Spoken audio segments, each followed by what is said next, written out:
Hi students, exercise 4.4 8 sum. Carpenter A takes 15 minutes to fix the part of a chair, while carpenter B takes 3 more minutes than A to do the same work. Working together, how long will it take for them to fit the pair of parts of a 22 chairs?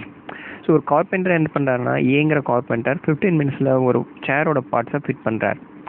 இன்னொரு carpenter B வந்து என்ன பண்ணுறாரு அப்படின்னா அவரோட ஏவை காட்டிலும் ஒரு 3 minutes அதிகமாக எடுத்திருக்காங்க.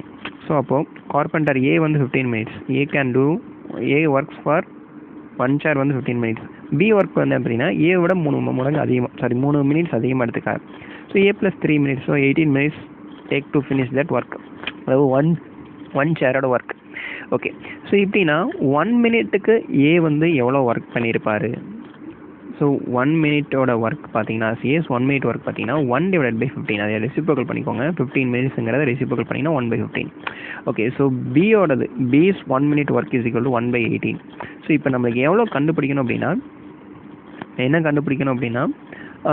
ஏவும் பியும் சேர்ந்து ஒர்க் பண்ணது எவ்வளோ, அவங்க 2 பேர் சேர்ந்து ஒர்க் பண்ணினா 22 சேர், அதாவது 22 சேர் அவங்க 2 பேரும் சேர்ந்து ஒர்க் பண்ணியிருந்தால் எவ்வளோ மினிட்ஸில் முடிப்பாங்க? முதல்ல அவங்க ஒரு சேருக்கு எப்படிங்கிறத பார்க்கணும். ஸோ 1 சேர் அப்படிங்கிறதுக்கு என்ன பண்ணணும் அப்படின்னா ஏ ப்ளஸ் பிஸ் 1 மினிட் ஒர்க் என்னங்கிறத பாருங்கள். 1 மினிட்டுக்கு அவங்க 2 பேர் சேர்ந்து ஒர்க் பண்ணால் எவ்வளோங்கிறத பாருங்கள். ஸோ அதை நம்ம கன்வெர்ட் பண்ணிக்கலாம். ஸோ அது என்னென்னா 1/15 1/18 ரெண்டையும் ஆட் பண்ணணும். ஸோ இதுக்கு ரெண்டுக்குமே நீங்கள் என்ன பண்ணணும், எல்சிஎம் எடுத்தீங்க அப்படின்னா, ஸோ இதை எல்சிஎம் எடுத்தீங்க என்ன வரும் அப்படின்னு பாருங்கள். தட் இஸ் 1/15 இருக்குது, தட் இஸ் 15 × 18. ஸோ இதை கிராஸ் மல்டிப்ளிகேஷன் பண்ணோம். ஸோ இது முதல்ல என்ன ஃபார்மில் இருக்குது அப்படின்னு எழுதி காட்டுறேன். That is 1/15 + 1/18. இதை கிராஸ் மல்டிப்ளிகேஷன் பண்ணுங்கள். கிராஸ் மல்டிப்ளிகேஷன் பண்ணிங்கன்னா 1 × 18 தென் 1 × 15 ஹோல் டிவைட் பை 15 × 18. ஸோ இது ரெண்டையும் மல்டிப்ளை பண்ணிங்கன்னா இது கெட் ஆன்சர். ஸோ அப்போ ஆன்சர் என்னென்னா இது ரெண்டையும் மல்டிப்ளை பண்ணோம். இது ரெண்டையும் நாங்கள் என்ன பண்ண போகிறோம், மல்டிப்ளிகேஷன் பண்ண போகிறோம். 15 × 18 என்ன வரும் அப்படின்னா 270 வரும்பா. 15 18 சார்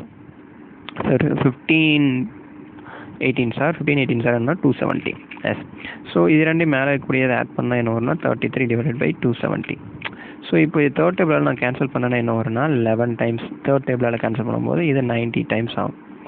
ஸோ ஏ ப்ளஸ் பிஸ் 1 டேஸ் ஒர்க், ஏவும் பியும் 2 பேரும் சேர்ந்து ஒர்க் பண்ணால் 1 டேஸ் ஒர்க் என்னன்னு பார்த்தீங்கன்னா 11/90.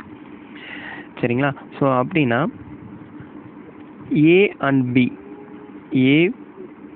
அண்ட் பிஸ் 1 சேருக்கு உண்டான ஒர்க் என்னன்னு பார்த்தீங்கன்னா ஏ அண்ட் பிஸ் ஒர்க் 1 சேருக்கு உண்டானது 11/90. ஸோ இப்போது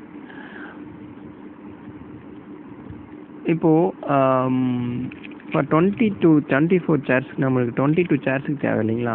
அப்போது 22 சேருக்கு என்ன பண்ணணும் அப்படின்னா, ஸோ முதல்ல ஒரு சேருக்கு உண்டான அமௌண்ட்டை ஒரு சேர் கண்டுபிடிக்கிறதுக்குண்டான டைமிங் என்ன அப்படின்னு பார்த்தீங்க அப்படின்னா 90/11 இல்லைங்களா? அப்போ 22 சேர்ஸுக்கு நீங்கள் என்ன பண்ணணும், மல்டிப்ளை பண்ணிக்கணும்.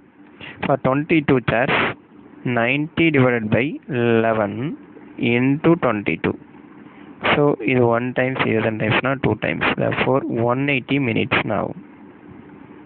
ஸோ இதை ஹார்ஸ் கன்வெர்ட் பண்ணிங்க அப்படின்னா ஆர் 180/16 போடுங்க. ஏன்னா 1 hour is equal to 60 minutes. So இது கேன்சல் ஆச்சுன்னா இது 1 டைம்ஸ், இது 3 டைம்ஸ், therefore 3 hours. ஸோ 2 பேரும் together for A and B. So இது என்னன்னா 2 பேரும் A and B's work for 22 chairs. So 22 சேரை செய்கிறதுக்கு எவ்வளோனா 180 மினிட்ஸ் ஆர் 3 hours. ஓகே, அதாவது 2 பேரும் சேர்ந்து பண்ணாங்கன்னா ஆகக்கூடிய timing 3 hours or 180 minutes. Okay, for more videos please subscribe my channel. Thank you for வாட்சிங்.